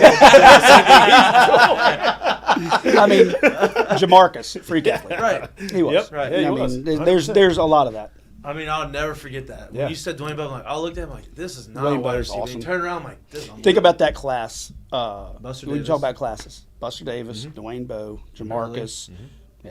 Yeah. That's a crazy. I mean, that's where we set the first round record at one time. Was Yeah. that team, that class? There was 5, right? Yeah. Is that right? Yeah. Dorsey? No. Was Dorsey? No. No, it wasn't. No. He got it drafted. was 2 receivers. Jamarcus. Marcus. There's one Was other guy. LaRon? Was that LaRon? I'd say. Because Buster was the Yeah, last LaRon. one. No, Yeah, LaRon Buster was the last one. guy in Last the first one round. he was 31 overall, I believe, to San Diego. LaRon? No, Or Buster, yeah. Buster was, Yep. yeah. So LaRon was, I guess, the I fourth. want to say LaRon was in that class. I don't know. I need to. I'm LaRon not a was- statistician. He so- was no, he was in that class because Yeah. he was supposed to go his junior year, the year That's right. before. Came back that year, and he was. So what was that 4? Not What a a bad day. psychopath that guy was. He's He on the list, I would was imagine. I mean, A stud. another story about him. He used to work out with the collared shirt on. He said he was going to work, and so I walked in there and he was doing pull-ups with like Bro, I'll never- 245-pound Yeah. weights hanging down Yeah. from his waist. I'll never forget. Oh my God. Played a full season with him, and then for whatever reason, next year, not say next year, wasn't even the next year. He came back after doing his combine stuff, His neck was like that big around. and we had the double doors open, bro. We had the double Yeah, doors. he didn't look open the same. going into the, and I'm like, his shoulders were touching both sides of the double. It, like doors. all I'm of a like, sudden, ain't no his way, neck dog. and shoulders just went. I was like, I just played with him like Yeah. months ago, and how is he He's- looking like this right now? There's a- psychopath is probably a great way to say the way he played. Yeah, right. Which I mean is necessary. Yeah, He and played- he played the way safeties were playing back then. He He played. didn't want to run over the middle. He could do it, but it was crazy because he had so much talent and Oh, ability too. But his biggest edge he had on you was straight up intimidation. Oh, no. He was angry when he walked in the door. Yeah. He was angry and ready to He play went through football. every day of practice angry. Yeah. He did Yeah. everything angry. That You was could see literally it. his MO. You could literally see it. Yeah. Hey, He was outside of angry. Tiger Stadium, because I'm sure they said 100 years of Gotta be the worst guy to practice against. 100 years Every of LSU day. football this year, you've seen a whole bunch of stuff. 30 years of it. I started doing the math on that. I'm like, You're 30%. wait a minute, 30% of Tiger Stadium's history. Now I feel old. Just part of the staff. Not talking about watching it Yeah, either. I mean Yeah. that's true. Yeah, 100 years of it, you've seen a lot of stuff in Tiger Stadium. I heard you talking about the Joe Burrow moment and how much people really didn't know about it. I want to go a different The jersey? route. Yeah, the jersey part. I want to go a different route a little bit. Outside of Tiger Stadium, on the road, what's something that really stands out and sticks out in your memory? man. I mean, one of the coolest things on the road. I mean, there's a lot of cool experiences. Going to Virginia Tech was really cool, and seeing that pregame experience. South Carolina's cool. There's a lot of cool. I tell people this about stadiums. South Carolina South all the Carolina's time. so cool. I But tell them that all the time. I'm telling you, it's different, dude. I think one of the coolest things I've ever seen was the flyover in Texas. Fake the hamstring injury so I can watch it. That's so great. Pregame on the field. A little tight. Pregame on the play the field. All-Star Both game. teams are undefeated. Yeah. And, I walk around, talk to, the guy who was equipment guy there, Jeff Springer, he used to be a LSU guy. one of my buddies. We're over there talking, and you know, during pregame, you're going to make sure your team's taken care of. Make sure that your guys are doing the things they need to do. Make sure everybody's dressed properly. But you get a little bit of time to kind of look at the other team. And I remember looking at Alabama's team and being like, "Oh my God." And I've been on the field for 2 Super Bowls in New Orleans, on the field, on the sideline working, and seen how different that game is than a national championship game, and how different that NFL Super Bowl is. The fastest, most aggressive thing I've ever seen, like this close. It's unbelievable, the difference in the game, the difference. But when I got to that Alabama game and watched pregame warm-ups, and I was like, my God, they're huge. Their linebackers look so. That was the only team in the country that could have beaten y'all, and that was it. Oh yeah, 100%. It was the only one in the country. 100%. And then they got the chance of the rematch. Yeah, 100%. It was unfortunately. They might not have deserved the rematch, Right. but that's a whole political question. That's a different question. That's Oklahoma State's fault. Yeah. So what was it, 07? 07's when we were flying back on the plane from the SEC championship game, and we thought we were going to the Rose Bowl. Rose Bowl people were in the locker room in Atlanta. You remember this? You told about this story before. So one of the coolest things, and also one of the weirdest things, there's been a bunch of weird travel things, but we're on the plane, and we're celebrating. We won the SEC championship. We're going to the Rose Bowl. We've never been. Right. We're fired up. You know, we're fired up. Well, the game is going on. West Virginia Pitt game's going on. And we know that that's the key piece of the puzzle. And that's right. This isn't. This is where you can't have YouTube TV on your No, phone. no. The only way we knew is because the stewardess or the pilot was like, Yeah. the pilot would tell the stewardess what the score is, and that she would announce it. Yeah. So we were like, How did he know? the pilot. We made sure there are certain things you can make sure that pilots know. Yeah. They have the way to communicate outside that you didn't have at the time. Right. So we're flying back, and they announced the final of the score. And we're on the plane, and really, like, everybody's up, moving around. It's very celebratory. Yeah. But usually it's not like that. When you win something, you don't always. But we were like, shoot, yeah, we're going to the Rose Bowl. We thought it was great. I remember I'm in the back of the plane. We always, support people were always in the back. So I could stand up and we hung out back there, had a good time. And they announce it, and everybody's jumping up and down and, like, high-fiving, and all of a sudden the plane just goes whoop and just drops. I'll never forget. I was sitting, just drops. I was sitting right next to Shep, Kelvin Shepard, obviously one of the greatest defensive linebacker coach for the Lions. Me and Shep thought we was done. It was done. We're like, we're never going to make it to the national championship. All of a sudden, everybody sat down and it got completely silent on the plane. And I mean, it happened. From euphoria to like, it happened within seconds of the announcement. Like, all of a sudden, it's announcement, the air. You just lost all this air. And we're like, okay, well, we're going to just get home. Let's just get home. And then we'll celebrate when we get to Baton Rouge. So it was, that's one, like, that's a story you've experienced with me. It's a cool story. It was crazy. I'll remember that forever. I think that might have been like the beginning of whatever was my anxiety when it came to like turbulence, because the drop was so extreme. Everybody's like, it was not just a little bump in the road. No, it wasn't. It was bad. Turbulence. It was turbulence, but I don't think the pilot just jammed it down. We're not trying to evade anybody. Hey, you talk about that 11-year. If they did not deserve another shot at whatever, it all expands to 12 teams now. Do you think that regular season games now will kind of be the pageantry and like the tradition and the emotion in it, where people live and die on every game? Do you think that'll be watered down, or do you think that'll be heightened a little bit? I think that the landscape has changed with the schedules. Mm-hmm. I mean, we don't play Auburn or Mississippi State this year. Right. We play crazy to me. USC and UCLA. Right. That's just us. Yeah. And we play Oklahoma. Yeah. Right.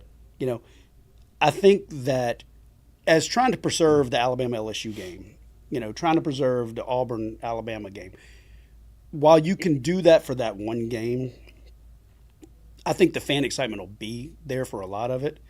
The Ole Miss LSU game it's going to be a different level than it has been in a while. Yeah.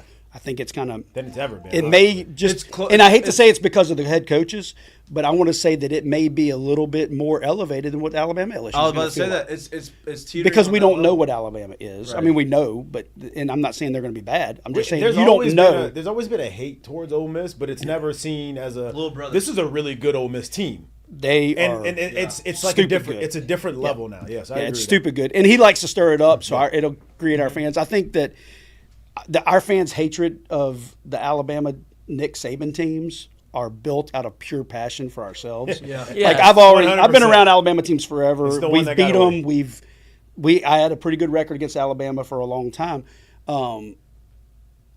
We don't lose to Alabama. We don't want to lose to Alabama ever. I don't care who the coach is. Right. I mean, it doesn't matter who it is. But I think that over the top hatred that we had, I mean, it was internal as much as it was external. I mean, I didn't hate them, but the desire to beat them as bad as you possibly could and not lose. I would say that the most heartbreaking thing about our series with Nick is that every time he came to Baton Rouge, we beat their asses. And he would tell me after the game, like I'd go by and see him after the game, he'd tell me, y'all beat our ass, but it just didn't end. The scoreboard didn't end. 2012. I mean, it's what it was. Yeah, 2012. I mean, come on. Kick the ball in bounds, we win. I don't want to say that. And so it was unfortunate, but I think that Ole Miss, because their head coach is going to stir it up. Yeah. Oh yeah. He's got to. The passion on a game-to-game basis, I think it really, the fans need to take a little ownership of it. I mean, if you're not playing the team that you want to play, 100%. Our fans need to own up and say, you know what, we're going to make this a great experience. 100%. Yeah. I think our fans are the greatest. I've been to 30 years of stadiums. I know the loud ones. I know the ones Literally that are stadiums. fake. You know, I've been across different levels. Our fans are the best.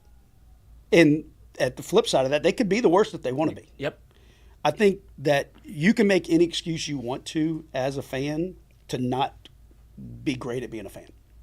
You know, traffic's too bad. It's too hot. It's too late at night. Don't turn into the Alabama fans. They got a little spoiled and said, "Oh, very spoiled." We're not Like, whatever. Not a night game. I'm not going. Yeah. Oh, but a night game. I mean, is and too that's late. always been something that we've had. You know, you always want some of that. But I think that I'm a fan. Yeah. I mean, I was on the field as a fan, right, but I'm a fan still. Yeah. I think that you do, you know, as a fan, you take ownership of, hey, we're in this. We got to support these guys. You know, I'm spending a ton of money to go to this game, for this experience for my kids, for myself, for my parents, whoever it is that you're going to the game for. Yeah, is it easier to sit at home and flip on the TV and watch them all? Absolutely. Your TVs make you feel like you're there with surround sound. You have not to wait in the line for the bathroom or concession stand. If I go to a Saints game, it's the same thing. Yeah. I'm going to wait in line for a bathroom or a concession stand. I went to the Bengals game. You know, I went to the Chiefs-Bengals game in Kansas City this year. You know, sometimes you got to wait in line. Yeah. Like it's not, and it was, and I will say this, it was almost 0 degrees at that game. And I don't do good in cold weather. Thank goodness the job I had that when it got cold, I had the best equipment. I made sure that the coaches, players, and myself were warm. So going to a game and sitting in the stands, it's abnormal for me. I did it, and because I want to go see those guys. Yeah.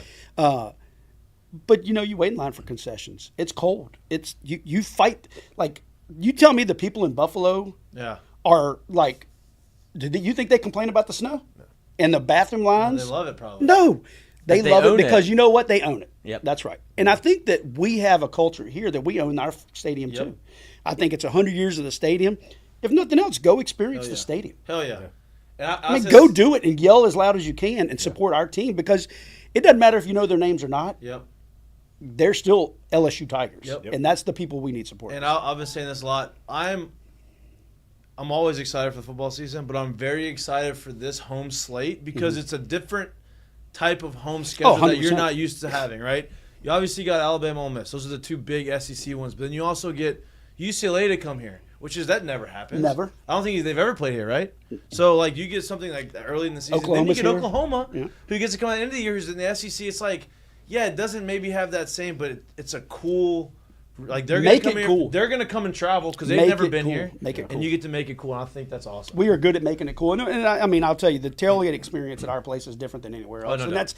that's I'm not saying anything that the world doesn't know. Right. But I will say that we're a welcoming tailgate experience where some places you go to are very 100%. unwelcoming. Yes. Yeah. They may throw great parties, but they're not welcoming. Yeah. When the Oklahomas and the UCLAs come to town, everybody's tailgate. oh my gosh, there's going to be tailgates out there that we're going to be at because we tailgate in kind of a similar area at times. That we know that there'll be more fans from the other team than our team 100%. here. Yeah, At the I love tailgate that we go to. Yes. You know, so that's the fun part of it. And that's where our culture is a little bit different. Yep. Lloyd, you got one? Oh yeah, because just because of all the games that you've been to and been on the sidelines for, I wanted to get maybe. Obviously, you talked about the experience in 2019 at Alabama, 2011 at Alabama. Would you say best home game that you've been? I have one in my mind, and I think it's not easy, but it's more of the moment in 2007 when you get LSU, Florida, and then the announcement of the USC game. It's something that I would love to hear your perspective Very cool. on. The 07 game was great. I'm going to say that the 07 game is probably so much fun. Hester's my guy. I mean, Yeah. it was Him that and much I fun. talked about that game about 2 weeks ago. Yeah, it maybe that had a lot to do with it because we did things that were unexpected. Man, home games. There's thousands of them, or hundreds of Right. them, I should say. I don't know. I'm gonna have to think about that one. Yeah, but I was just thinking of the Florida game is obviously one of them. Yeah. I think the Herb Tyler Bring Back the Magic game, one of the greatest. It changed the landscape of what we were. It's one of the greatest. 97. The return of Saban. That one was Almost talk about almost vitriol. got smacked in the head. 97 with the field goal post. Oh, I nice. was on the field as a kid. You were one of them, huh? I wasn't holding the field goal. I was 7 years old. that I was, almost got hit in the head so with it. after that we started lubing up the goalpost. So you'd see the next time it happened and we knew it was coming. Like the first guy that ran up grabbed it and it was all Vaseline on the goalpost. It was funny. But it's funny but not funny. Yeah. So the first time that happened, you were there oh no, they're taking the goalpost. What do you do? How do you? So From that the equipment that staff. day set a different set of protocol for us. I'm gonna bet. For how we react when that situation's about to happen. And really, we had come up with a plan after that to secure our equipment, secure the players' equipment. Get the pylon. Yeah, get the pylon. We now pick up pylons before the game's over with. But we were in the moment on that one. I mean, we were in the moment. My guys were out running around celebrating too. Yeah. And finally, afterwards, I had to have a meeting. Guys, we got a job to do. Everybody else can celebrate. You guys come over, get everything you can, and make a big pile of it right here. Yeah. And y'all stand in a circle around secure, and then y'all party your butts off. Yeah. I'm good with it. You don't need to be climbing the goalpost. Yeah. If you're climbing a goalpost, you better be grabbing a pad or tearing somebody's butt off of it. Checks and balances. Bring it back. Yeah. So. That's just what I was wondering. Did you have to order a new one after that happened? Oh yeah, well we have two sets of everything. Okay, But yeah. yes, after something like that happens, if we don't recover something, yes, we have to order new ones. Yeah. The chains, who wants a pair of chains? Because Oh, me. the chains that we have in Tiger Stadium, you can go online and buy them. They don't have a single marking that says LSU, It's yeah. kind of there's crazy to me nothing that chains on are them. still used today. Me too. Well, I know It's it's unbelievable. kind of dumb, but It's unbelievable. I can't believe that either. It's one but of some those- things will always be manual. Yeah, it will. You got to some things Yeah. you just have to be That's a manual. good point. The theatrics of being able to. If the power goes out or if the computers glitch. Well, we're going Today. The world's Yeah. experiencing it right now. Today, I mean, you can't Internet. fly. You can't fly a plane. You also can't probably get to where the first down marker is. Yeah, right. That's a very good point. Very true. Dude, You we can depend on have the you on technology. here the whole day. Oh, right? yeah. Obviously, Well, I don't we want got to keep up your self-service. time. But before we go, obviously, 30 years, great career, unbelievable career, decorated, stories all over the place, great friendships. You've moved on. I have. What is the next step in your life? What is your next chapter? Where are you going? Where So- are you going? A group of LSU supporters, very prestigious LSU supporters, wanted to do something for the community, wanted to help LSU, wanted to do something for football. They're football people. I mean, I say they're football people. There's some other sports they like too. So, but they saw an opportunity of something that was missing in the region to supporting high schools and youth leagues and stuff in the football world. You got the baseball people that fight it out every single day in this city and in this area. That there's baseball is hot, and hey, we can blame or thank Coach Burtman for how hot it got. He was probably the first one that did it when he did his batting cages in the early '90s, and it became a thing. Well, there's never been a thing for football, so these guys wanted to build a facility. They had the capital to do it. I have the experience of those facilities on LSU's campus and the things that I've seen in 30 years.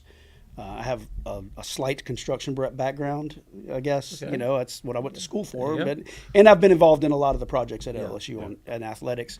And they came to me and hey, help us do this. And I did. And I helped them on the side, kind of get it designed, work on the construction side of it. Well, they met with me with the opportunity, and the timing was right. it's been a long time at LSU. The timing was right. The offer was right. Things were kind of changing at LSU about how things were going in the equipment world. And that's a national thing, not just LSU, but nationally the equipment world's kind of changed. And it was just like, I've always said that if you're not adding to it, don't be the person that takes away from it. Yeah. You know, and if I didn't feel like I could give my whole heart to everything that was going on at LSU, then I needed to see what else was out there. And that's where it came from. And so we started this facility, and we opened it a couple days ago. It's a Elite Training Academy on Burbank. It's about a mile from campus. Seen it? You passed by it? Strategically placed to support LSU and there's business opportunities for LSU students. There's a lot of different, besides football, there's a lot of different stuff. Well, that's what I was going to ask. So what is it's the Elite Training. What is it? Like, can anybody walk in there and train? Absolutely. We're going to sell memberships. We've partnered with Ochsner to do our strength and conditioning part of it is through their performance training section. We also have them on site as a full sports medicine clinic, which we took some high school coaches around. We've taken people around. We took some of the LSU coaches walked in with me the other day. And they are all like, oh my gosh, this is a college facility. It's a small college facility. Yeah. And that's basically what it is. We spent $20 million, or they spent $20 million to get this thing done. It's still got some construction going on. It's probably another month or so. We got a 70-yard indoor field. I was about to ask. Lighted, air conditioned. Oh, lighted. Yeah, it's full width football. We can do 65-yard wide soccer, so that's basically the smallest soccer field you can have. We can do soccer in there. It's got some soccer lines on it. We'll have 2 outdoor turf fields. It's turf, which doesn't so you exist. have indoor, outdoor. I'm going to have indoor, outdoor. We'll have concessions. We have the training segment going. We have plunge tubs. We're going to have infrared sauna. In the Ochsner building, there's cryo. They're going to do nutrition. It'll be a full service. We're going to start with some football leagues here. All-Star Football. It's a local brand. We're going to do NFL flag here this fall. Yeah. We got some other groups coming in to do it. Awesome. And then, we're going to try to work with the lacrosse people in town, get them going, to get them a home, get Baton Rouge Rugby or New Orleans Rugby, see if they want to come in and join us and have a home. We've had some preliminary conversations. Do some soccer stuff. Yeah. It's all there. And I know there was some weather delays with everything that kind of went on. Well, there's some delays. We're not going to blame it on weather. How close are we to actually opening this thing, and where? It opened Monday morning. And there it is. Last Monday, we had a high school coaches event Wednesday night in the building, and they were amazed. There it is. So it's the outdoor fields are not ready yet. They're still under construction. Mm-hmm. The indoor field's ready to go. My phone's been buzzing. It's raining right now. There's a lot of people. There's a lot of people that want to go indoor and do things. Football being the next funny, big thing. The times I pass there now, I'm like looking for your car. I'm like, is he there right now? Like, I'm there. No, it's a full gym. Like, it's a full So the weight room. The weight room is 3,000 square foot, fully run by Ochsner. I think there's 8 platforms in there, all brand new Sornex stuff. Is it all like training, or can it be like, hey, I'm gonna get a membership, open gym, I can do whatever I want? I think that they're gonna have a little bit of that. Yeah. They have a strength and conditioning group that's already part of it. With our partnership, we've assisted them bringing in. I don't know if you guys know who Tom Shaw is. Yeah. He's kind of a historical guy in combine training and physical training. They've hired a coach from his program to be part of this program. Okay. So there's going to be some really high-end training going on. We've hired one of his coaches to come in and help us on the football side to help do football things. So that's a big deal for us. Awesome. Beautiful. I'm fired up for you. Hey man, I'm fired up. That's it's honestly, I think it's a great transition. Similar stuff. It's so similar. It's a different. I'm learning how to do a lot of jobs that LSU just took care of for me now. Yeah. But it's fun. Awesome. I'm learning something every day. Fired up for you, dude. Awesome, guys. Appreciate it. Thanks for coming in here. Quick question. Okay. Just humor me here with the uniforms. Okay. What happened in 2013 with the longer sleeves, like the longer paneling So, down the side? Nike- How are these decisions made? Nike changes of how they're sewing the jersey and how far. Like my thing has always been to try to get it as far under and wrap the arm as possible. Right. So the way that pattern worked is it had like a line across here where it was 2 different materials, so they could run the pattern longer. When we saw it, it was great for a little while. The patterns changed again. As they modernize their uniforms, patterns change. And, some of those things happen a year or 2 years in advance of when they actually come out. And especially like the these one-off uniforms is a process. Pro combat. Yeah, which doesn't really exist for Nike anymore because things are so crazy with them, and they're having to do so much with the NFL. But there are alternates that come and go and stuff. So it's cool. Yep. Awesome. Appreciate Thanks, you, dude. guys. No, man, this is great. This is beautiful. Oh, is that the same? Is that the same answer for like the all whites? Like why the panelings like don't match? Here we go. Because I know people. Lloyd's fandom's coming. the drink. Lloyd's Yeah. fandom's coming wide. It's coming full circle right Yeah, now. I just always wondered. I don't know what the process is. And I just knocked them out. That's all right. That's all right. The all whites are a little bit different because they weren't designed to be together. Right. It's just something we threw together. Yeah. So the pants are the stripes may not make the exact match, but the pant stripes match the helmet stripe. Right. So Yeah. there are reasons. There you go. for Because certain That's why it things. could still work. Yeah, I Yeah, was just stop wondering. getting upset with it, Lloyd. Just tales from the There are crypt, just certain questions. things that work that way. Yeah. And I would imagine you were heavily involved in like the NCAA football, like the new one, getting This all guy. that stuff. I mean, Jesus. I'm just asking. These are things that Trying to get people this guy out of wonder. here and you keep Nice. asking questions. These are the ones you can answer very easily.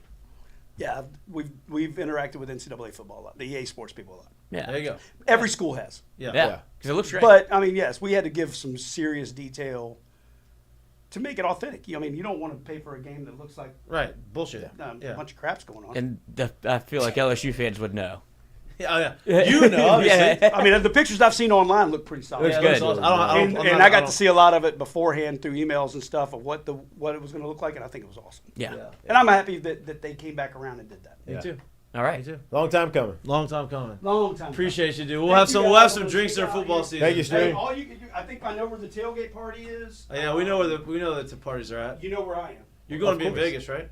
I You'll hate be. to say that yes, right this second, but You'll be there.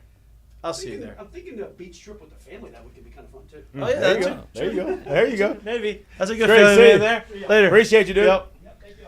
I guess Beautiful. this would be like his first time where I would imagine his fans like, you don't have to go to the Yeah, game. beautiful. It's a different life for him now. Yeah. Different No doubt. experience for him. Man, I mean, at some point when I get him back on, I mean, there's so many other stories that we had to ask. But look, so, sensitive of his time.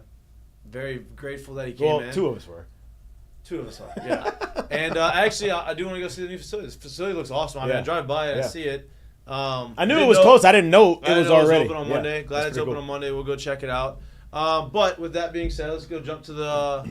Kept you a lot longer than we normally do on Fridays. He was there for an hour. That was great. Great talk. All right, let's get to the Seggies. Mistake of the day brought to you by our friends at Assured Partners. If you didn't realize, mid interview, my computer died. Oh, that It good. lasted long though. It did. What did you have? 20%, I had 10% when I started. and that's the beauty of having a Mac specifically today. I would imagine, as everybody is seeing the Windows. Oh yeah, Like I don't even really know how to describe what happened, but it felt like half the world.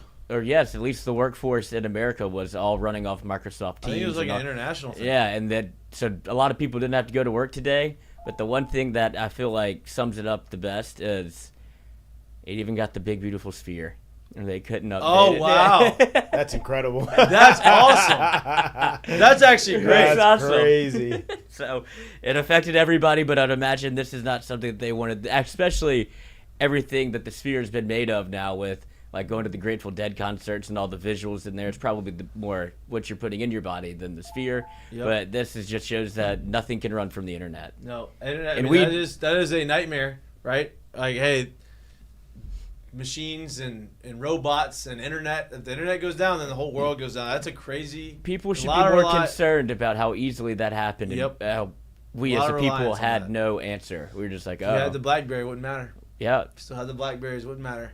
But That I'm is sure there's mistake a of the day. bigger one coming. I hope not. Storm is coming. The storm is coming. Yeah, I hope not. Jersey Jerry's been all over this. He has been. All right. Curtain call brought to you by our friends at Assured Partners. Curtain. Me. Man. What we got?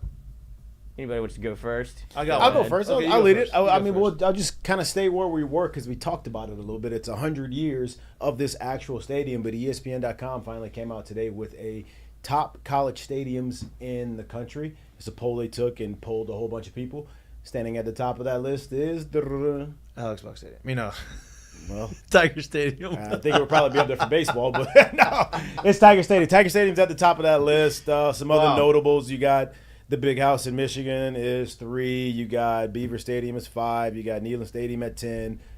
The rest doesn't really matter. I think that they nailed this one, obviously. Yeah, I think they nailed this. And then obviously me getting a chance to play in that stadium for 3 years, it's hard not to have those memories kind of etched in, the feeling of being able to run out on that tunnel or when I was on the field and games happen and we get announced as not announced as number 1, but number 1 USC gets dropped. We're playing Florida. We know if we win that game, there's been some times where you're just like, damn, man, if I could just kind of inject that into my veins on a down day, on a rainy day, I think I'd be all right for another 2 weeks right now. And if you need a little bit of extra juice about that, my favorite, I guess, promotion of Tiger Stadium is Scott Van Pelt's. Oh yeah. The best thing is best thing I saw, whatever it is, on the Scott Van Pelt show, and he was basically talking about his experience at LSU for an LSU Alabama night game, and he's obviously a Wisconsin guy, which also has a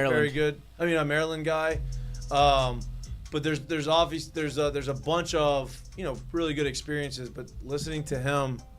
Somebody that does that, that's non-biased, not exactly right. Like, I'll listen to that every year before the season starts. Honestly, like once football season starts to get ramped up, I'll pull that up. I think it's like 2 minutes, 3 minutes, something like that, and it is exactly for what his talk about that. And if I get off of stadiums for a little bit, if you go to Mike Greenberg's talk about that 2019 year, the 2 conversations, if you want to know what it's like playing at LSU and all of that, just go listen to those things. The 2 things that really epitomize what it is. My curtain call, talking about Mike Greenberg, his team is the New York Jets, and my curtain call is to a player of the New York Jets, one of their stars. He goes by Sauce Gardner. And all-time just listen to me. Did not have it on the bingo card. What is happening? He is like one of us, and that joins the golf game, and he is addicted to it. And his swing has turned into be pretty good. And he is locked in. He's talking golf lingo on Twitter, and he is putting in the work. And that swing is pretty impressive from where it started to where it is. He's been playing for like 2 months. I know, and I respect it. He's a grinder. He's a grinder. It's a good backswing. Yeah. Let me tell you that. I don't know about the rest of it, but that backswing's pretty. Smooth. What we got? That's one swing, obviously, but, No, they all kind of look like they made back-to-back pars for the first time, I think, 2 days ago. So he's playing every day. He's in it. Yep. Curtain call, too. Obviously, the UT-Texas debate rages on it. Who's the real UT? And you have to pick one graphically for the SEC and how they're going to be shortened. I mean, I guess you got to have Tennessee, right?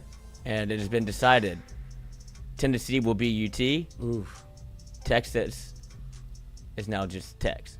So, wow. Just throw some more fire on this because they've been going back and forth. I would have thought it would have been the other way because I've always seen Tennessee as T-N-N-N. T-N-N-N, yeah. Yeah. Sometimes too. N-N. Yeah. That's it, yeah. T-E-N-N. T-E. We keep forgetting I get we said 3 N's. No. T-E-N-N. Yeah, I've seen it. So I'm kind of surprised by that one, honestly. Yeah, it is. But yeah, and obviously UT fans are not happy because this is how they did it because obviously Tennessee's been the SEC and they probably I don't know pull rank, but you're right. That's a good point. I've seen it as T-E-N-N. But that's the more that's than TX. Yeah, that's the newest rivalry now is Tennessee and Texas, the which real didn't UT. see that one coming either. All about just 2 letters. Yeah, just like the real University of Louisville, then UL just decided to now UL just says we're Louisiana. We're Louisiana. Yeah, okay. Well, all right. That's all we got for you today. Enjoy the rest of your weekend. We'll be back live in studio Monday from 6 to 8 p.m. Thank you to our guest, G-String, G-Man, Greg Stringfellow. String. For coming in. Yes. It's great stories. Thanks for listening. Please like and subscribe to our YouTube channel if you don't like watching us. You like listening to us wherever you get your pods. We appreciate y'all. Enjoy your weekend. We'll see you on Monday. Peace.